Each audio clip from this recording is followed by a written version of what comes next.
Good afternoon.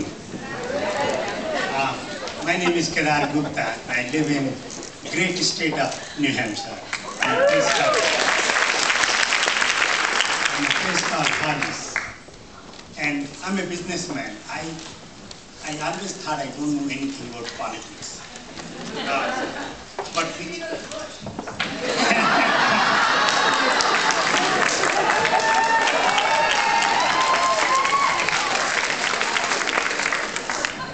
But with time, I learned that unless we get involved, unless we get the right person in White House, unless we have the right kind of leader, we cannot progress.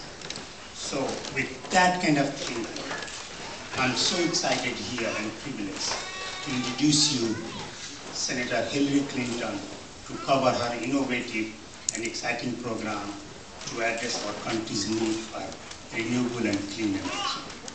And I'll tell you a little bit afterward, and she will tell you a little bit. She just visited a company called GT Solar, which I was the founder. And will tell you a little bit down the road what journey we went through. So, without any delay, here is Senator Clinton.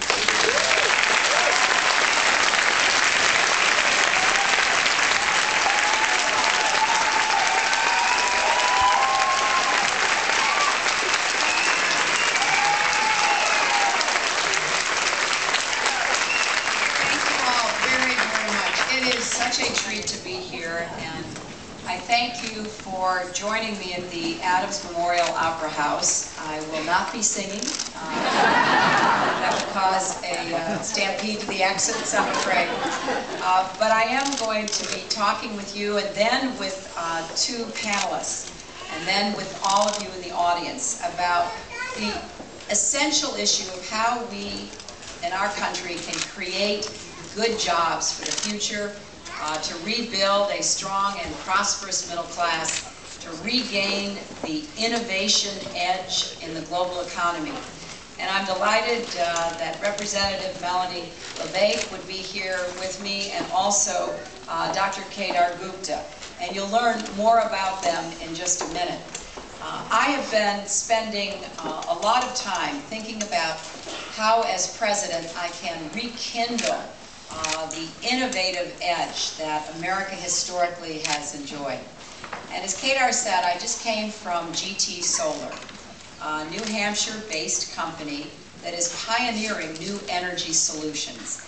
Kedar was one of the two founders. They actually started in their basements and created a company that is now growing and creating jobs by developing new, clean, renewable solar technologies.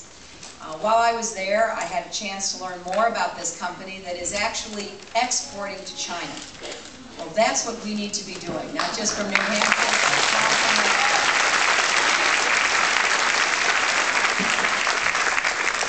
and we all know that the global economy has created new challenges for our country. I hear about it everywhere I go. I hear it from all professions, from our seniors who are worried about retirement security, to our young people who are worried that they won't enjoy the same blessings and benefits that all of us did growing up here.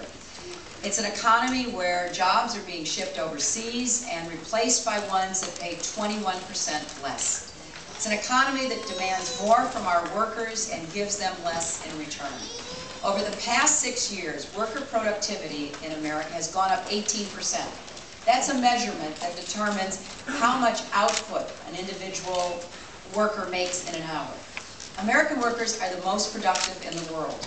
So productivity is going up, but the average American family has lost $1,000 in income.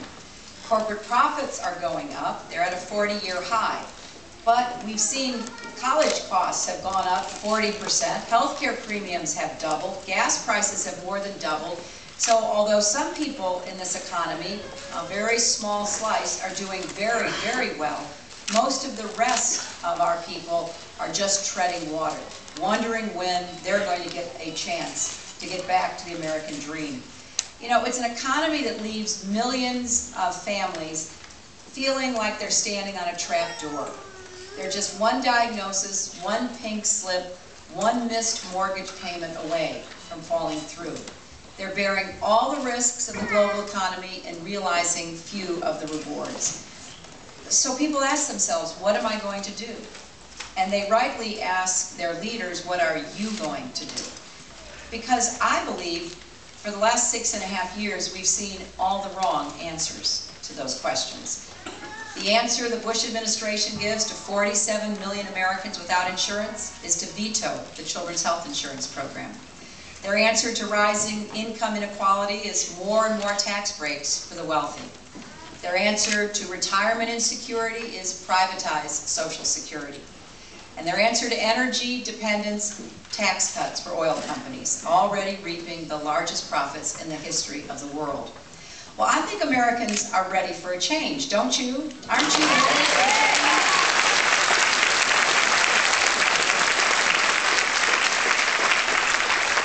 Well, we can't do what one man said to me, which is to punch the restart button in the 21st century.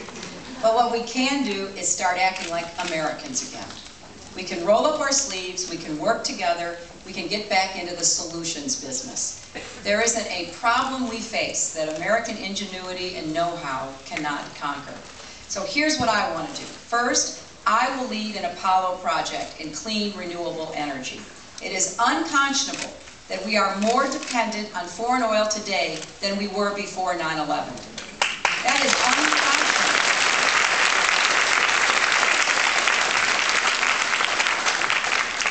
Our security is dependent upon us moving away from that dependence. So is the effort to combat global warming. And in addition, we can create millions of jobs if we do this. The President has ignored or denied the challenge of climate change, and other nations are moving rapidly ahead. Germany, for example, plans to produce more than 1/4 of its energy from renewable sources by 2030. And in the last 2 years alone, employment in the German renewables sector rose by 50% to 235,000 jobs. States like New Hampshire are doing their part. Just this year, Governor Lynch signed a law requiring 25% of electricity from renewable sources by 2025. But a state alone cannot do this. We need national leadership. I've proposed a $50 billion strategic energy fund, paid for in part by closing the tax subsidies and the loopholes that still go to the oil companies. They don't need more money.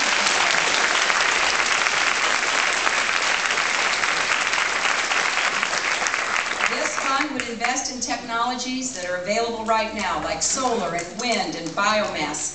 And I was proud that one of the ideas I had a couple of years ago to create an agency like what we did after Sputnik went up. It was called DARPA, the Defense Advanced Research Projects Agency, create the equivalent for energy.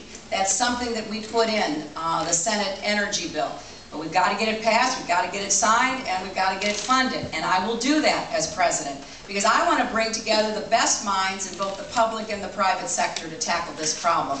And GT Solar, right here in New Hampshire, is proving it can be done. We just need a president in the White House who believes in the people of New Hampshire and America and companies like GT Solar.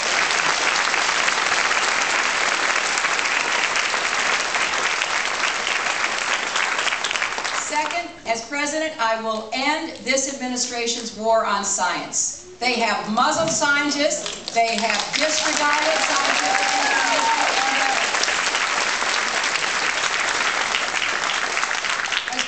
One of my first acts will be to issue an executive order to end the politicization of science by the Bush administration and restore a climate of scientific integrity. We will start by lifting the ban on ethical stem cell research. And